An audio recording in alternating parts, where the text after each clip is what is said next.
I have just arrived in the most beautiful city in the world, Paris, France. It was a very long journey from America. Upon arrival in Le Havre, I transferred boats and traveled through the Seine River. The Seine flows across the city for 9 miles and is a Parisian's key point of reference. All street numbers are determined by how far they are from the river. Paris actually found 9 lines in the Seine, the Ile de la Cite. It was quite rainy in May of 1789. Nevertheless, I was able to observe the magnificent church called Notre Dame. Notre Dame is a significant landmark in Paris with gargoyles, famous hunchback, and magnificent stained glass windows. The Gothic architecture with its 2 pointy steeples could be seen from a mile away. In contrast from the Catholic church adorned by Parisians, I next visited the Conciergerie, one of the biggest prisons in the world located in Paris. It was named after various Roman emperors. After many long days in Paris and visiting many sites throughout the city, I strolled through the Tuileries Gardens right near Place Concorde. The gardens expand throughout the left side of the city and are a place for many celebrations and holidays. I saw children running around and playing games. Parents and other family members spent their Sundays picnicking in the gardens while their children played. Another significant building in Paris that I saw only from the outside was the Louvre, which housed many famous pieces of art. The Mona Lisa, created by Leonardo da Vinci, lives in the Louvre. Other famous pieces of art there were painted by Raphael and Eugene Delacroix. I thought I was going to be able to see the art firsthand, but this building was not open to the public. On the outskirts of the city, I visited Versailles, an old hunting lodge that Louis XIV converted into Europe's largest palace. The palace was so decadent and demonstrated extreme wealth. The gardens were similarly rich and symbolized aristocracy. Letter to Monsieur Ellison. Chaos is erupting in Paris. 6 days ago, the Bastille was stormed. 5 days ago, it was completely destroyed.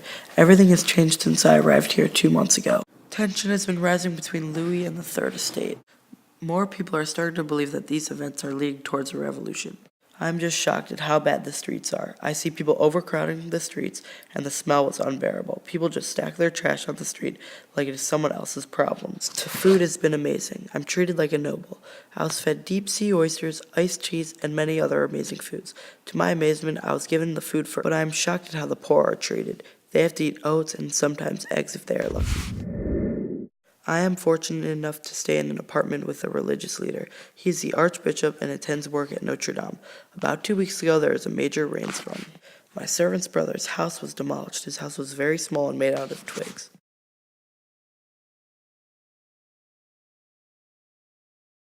I was surprised at the foul odor emanating from the Parisians. They rarely bathe and have poor dental hygiene.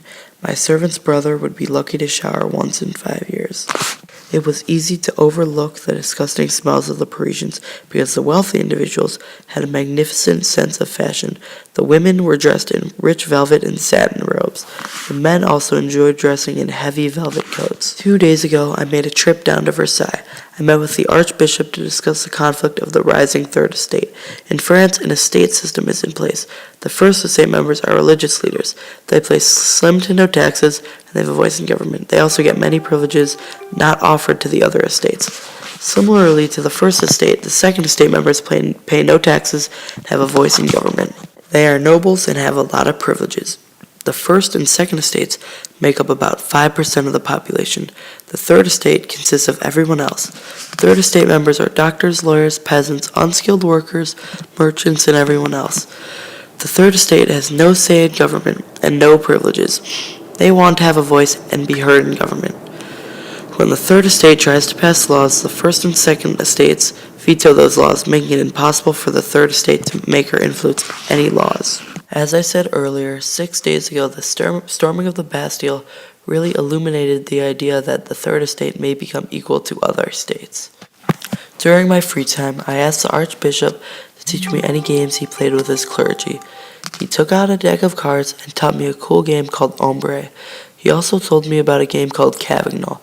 He said that people win tons of money playing this game by mere luck. He also talked about poor Parisians winning Cavagnol and making a bunch of money.